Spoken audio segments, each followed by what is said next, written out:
Hello everyone, my name is Art Russell. Welcome to my channel. You're probably noticing a change of setting today. The lighting wasn't as bright in my living room, so I've moved it into my kitchen, and it actually feels good to have a change. So what's the purpose of today's video, which is actually going to be quite different from my usual ones? I usually plot it out and try to deliver as much quality content as I can. And today it's going to be more sharing about the nature of oneness and what we actually are, our non-dual essential nature. Now, why am I so passionate about that?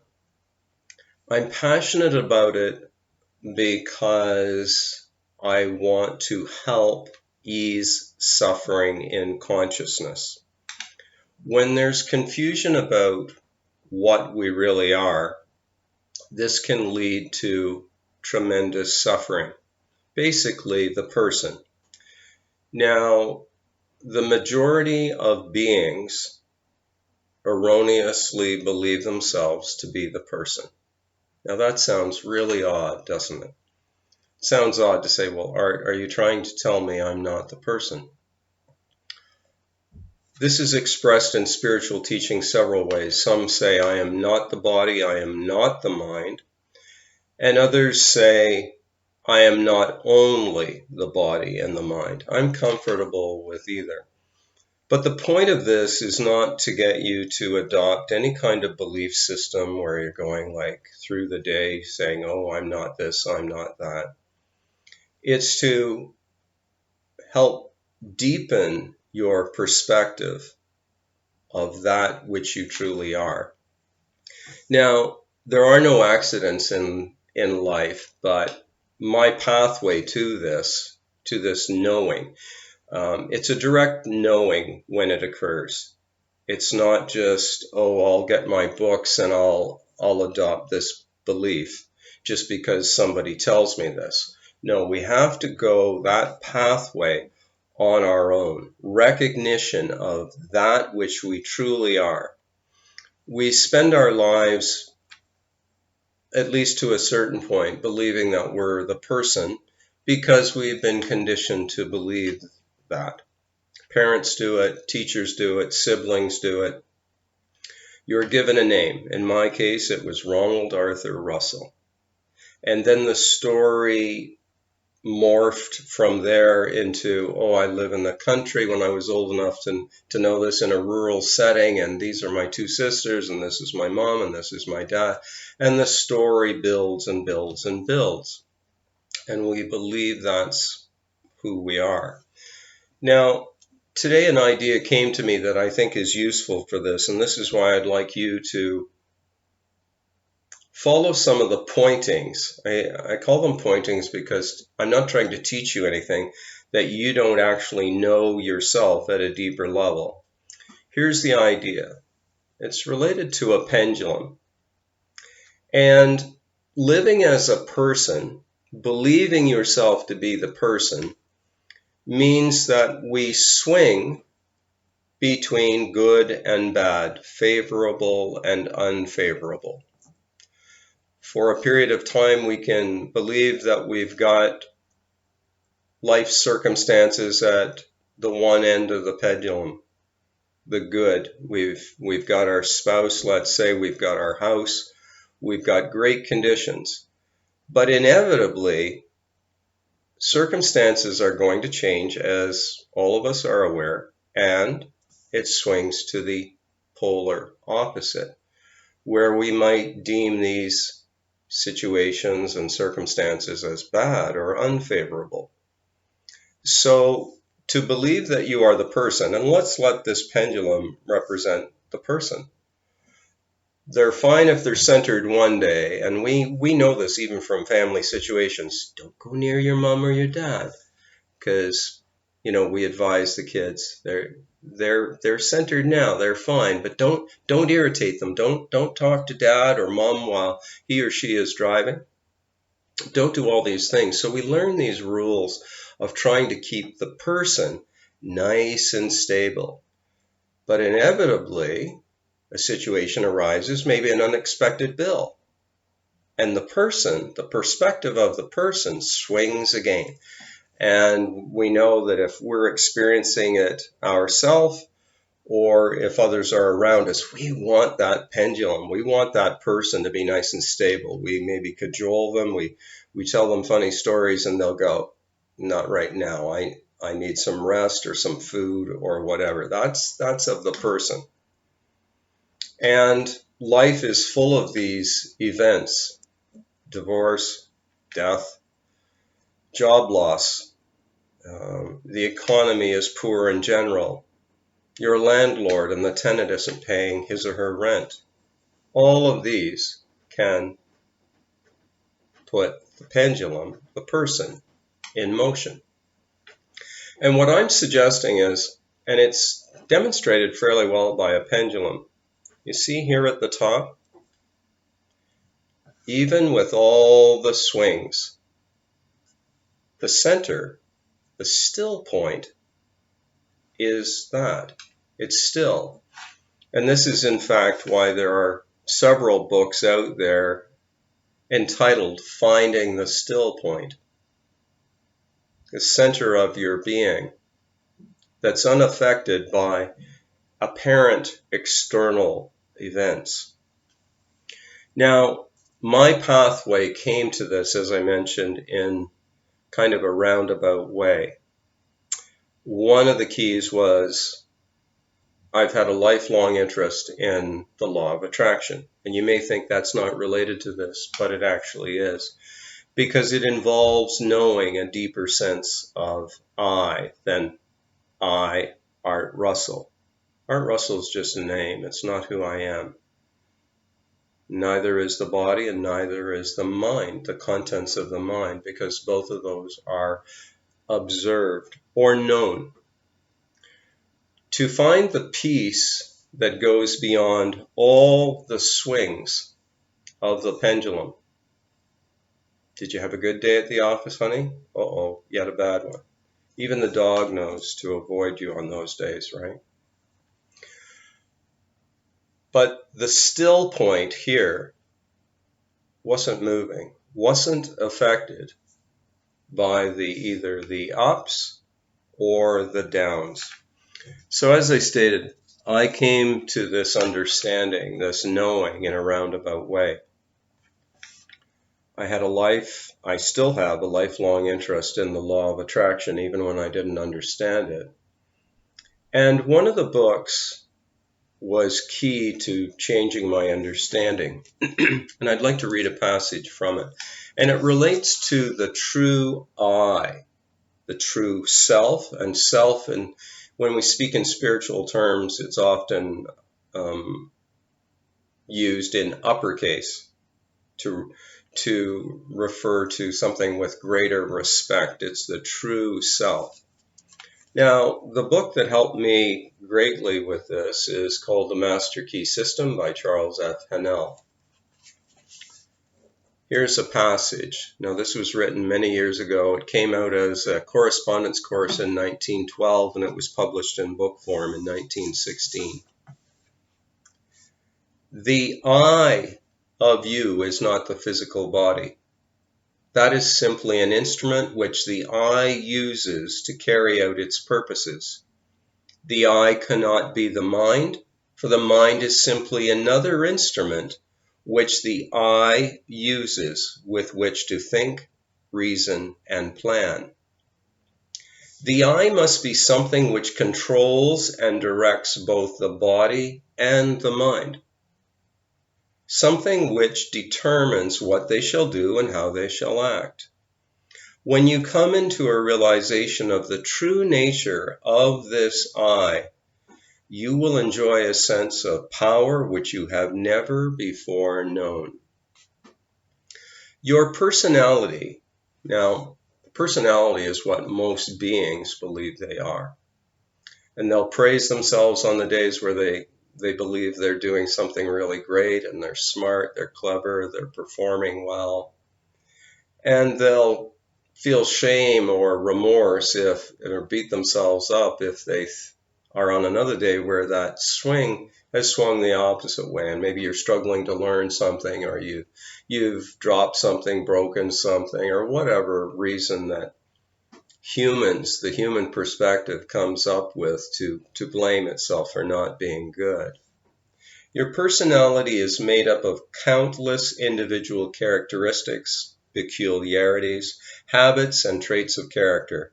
These are the result of your former method of thinking, but they have nothing to do with the real I. When you say, I think, the I, now this is the true self, tells the mind what it shall think. When you say, I go, the true self, the I, tells the physical body where it shall go. The real nature of this I is spiritual and is the source of the real power which comes to men and women when they come into a realization of their true nature. So that was one of the passages that helped me in my lifelong interest in the law of attraction. Another habit that served me well is meditation, and I still do a minimum of 20 minutes each day. Not because I have to, but it is something that keeps me very grounded in the perspective of here, the still point, above the physical, the apparent physical of if this was representing the person. And it's a point, but it's a point that you can't define. It's everywhere and anywhere. It's all-knowing. It's being. It's what we are. Awareness. And when you can think of this for yourself, are you not aware of the contents of your mind? If a thought arises, what am I doing this Friday night? Am I going to go to this party? You are also aware of sensations and perceptions and images, contents of the mind. That's the true self. So meditation, which I got into because of having stress issues, gut issues too, so digestive issues, and I naturally thought this will be good for me to help keep me calm. But over the years, that habit of doing 20 minutes minimum a day led to the still point shining more brightly within and finally overpowering the noise of the mind. By that, I'm sure all of you are familiar with knowing when your mind is very busy some days. It might be spinning a negative story of, oh, I've got all these bills to pay, or oh, now I'm divorced, or conversely the other way too. Oh, I'm so happy, I'm so happy, I'm so happy. And we take that ride, but this is to find that still point. Now, one of the sayings that I really love is from the Bhagavad Gita, which basically is interpreted as Song of the Lord. And when it's talking about our essential nature, which is consciousness, it states this: weapons cannot cut it, nor can fire burn it. Water cannot wet it, nor can wind dry it. This passage is referring to consciousness. It cannot be destroyed. Now, this is the foundation of the world and of objects, including our body mind, that are in the world. Now, this will be more easily understood if we can realize that just as objects appear in nighttime dreams, you have a perspective, and that perspective is relating to persons that seem very real, objects that seem very real during the dream. Such is the case here and now. In spiritual terms, this is called the waking state, rather than most beings relate to the person in, and they call it reality, and believe that they are the doer. In this, it's that actions are occurring, just as actions occur in a nighttime dream. Paramahansa Yogananda is a guru who brought knowledge of Kriya Yoga to the West in the early 1900s, I believe. And he's famous for writing a book entitled Autobiography of a Yogi, or Guru. I think it's Yogi. And in one of the Law of Attraction books that I read, written by him, it was stated, mind is the creator of everything. Not persons, mind. The same infinite living mind that is giving rise to all the events in nighttime dreams is giving rise to this occurring right now.